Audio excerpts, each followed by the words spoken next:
What's up mga kabi? Welcome back sa akin channel. And for today's video, magsisit up tayo mga kabi ng aquarium para sa ating ERC. So, may bibilin tayong ERC mga kabi. So, mag-try tayo ng mag-alaga ng ERC. So, papakita ko sa inyo kung paano ako mag-sit up ng ERC tank. So, let's go!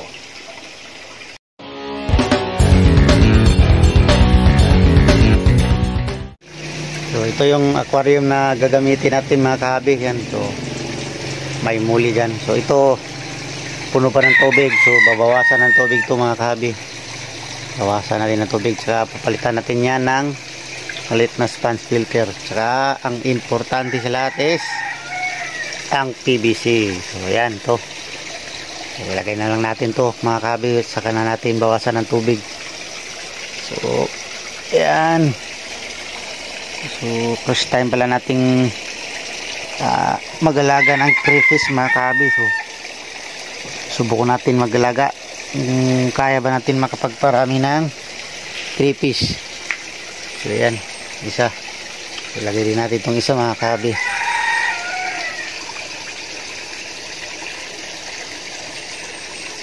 Yan.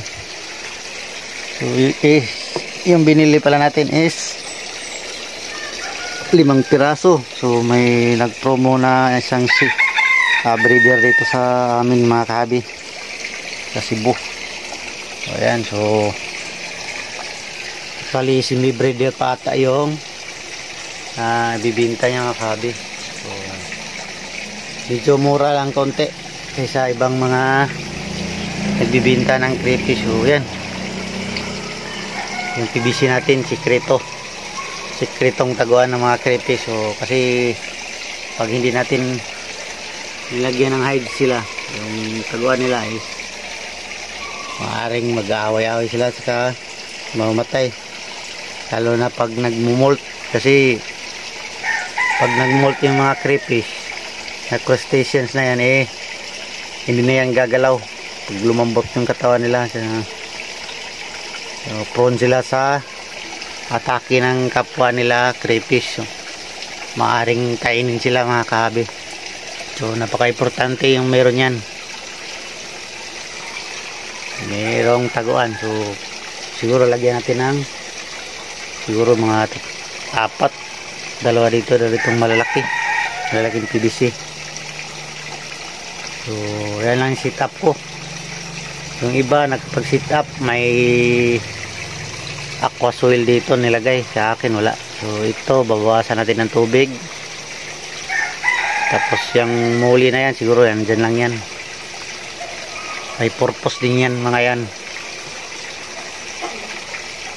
So kuha tayo ng ibang PVC, lagay natin dito mga kahabi. Ito lagay natin ito, pangdagdag na taguan nila mga kahabi. Yan, malaki. Oops.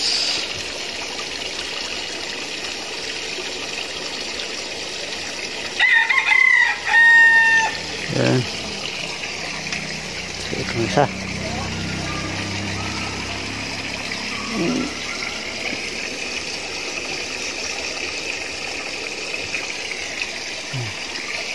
Ito siguro usog natin.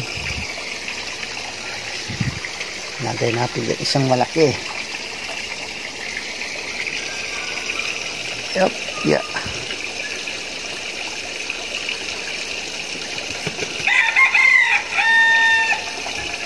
Yan.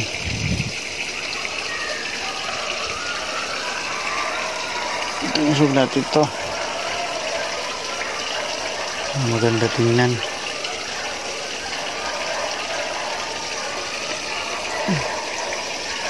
Ito papalitan natin ito mga kahabi. Ayan, ayan yung magiging itsura ng sit up natin mga kahabi tank. So lalagyan pa natin ng isa yan dyan. Hanapan natin ng PVC na malaki. So yung binili pala natin is 3 inches. Pwede ito siguro ka lalaki mga kahabi. So,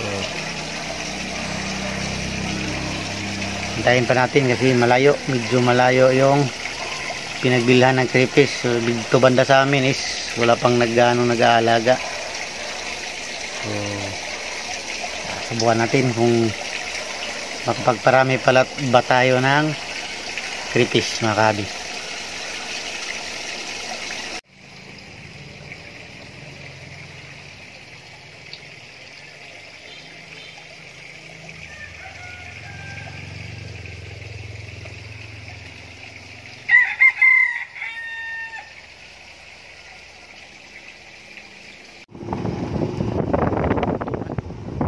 Guys, tingnan nyo guys, yan, magdala tayong ice cream. So, tingnan natin to sa bahay mamaya kung anong laman ito mga kahabi. So ito na mga kahabi, so yung ice cream natin. So tingnan natin yung mga kahabi. Ito pala yung binili natin crayfish. So i-limit muna natin to mga kahabi. Yan, yan. Yan, may 5 pieces tayo na crayfish dyan mga kahabi. So parang hindi na magkasya sa PVC natin mga kahabi. So limit natin to mga kahabi. Pare mo na, huwag na. Up. Yan.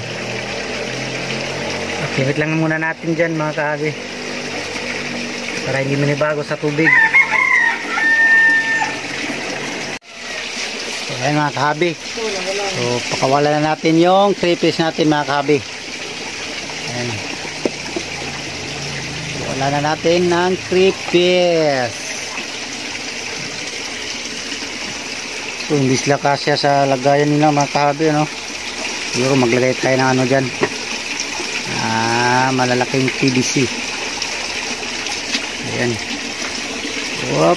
Yeah, crayfish. Ayan.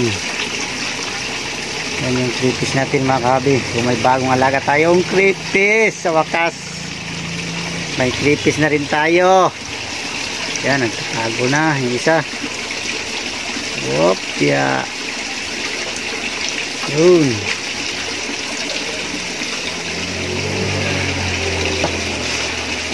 Ito ko tan, patong tayo ko ito tan nili.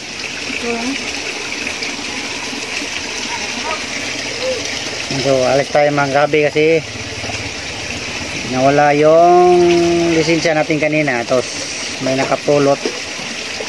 Bigyan natin ng pang snack kasi napakahalaga yung nawala sa atin lisensya, buti na ibalik. Kailangan natin ng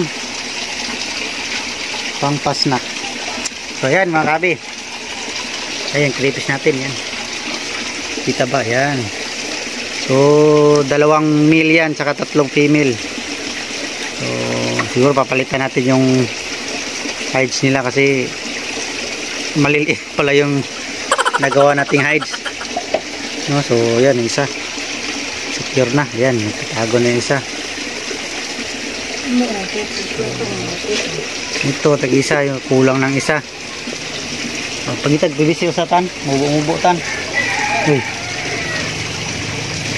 itan itag bibisi ba?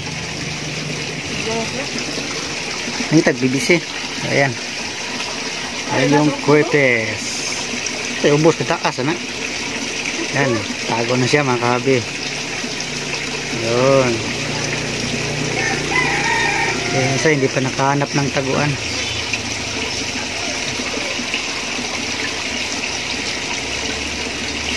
So siguro hanggang dito muna yung video natin mga kahabi, no? So subaybayan lang natin yung crayfish kung baka pag-breed ba tayo nito. So ayan yung crayfish natin mga kahabi. Yan, so akala ko hindi kasya sa maliit na pipe. So nagkasya siya, ano mga kahabi. So baka masikip. So nilagyan natin ng malaki. So, apat na malaki. So bali 6 na yung malaking PVC dyan. Pero nagkasya siya dyan. Yan, oh. Kasya siya. Bago. Saka yung isa nandyan. Nandyan, kita ba? Nandyan. Nandyan sa loob. Nandyan isa na sa labas. Kaya mag-success tayo dito sa pag-aalaga mga kahabi. Wala ko kita ba? Ha? Naku, taba. Kaya makapag-breed tayo para makapagparami tayo ng mga creepies. Australian Red Claw. Right there. So, kung hindi pa nag-subscribe, please subscribe to my YouTube channel and hit the notification bell para updated kayo sa mga susunod kong video. Happy peacekeeping!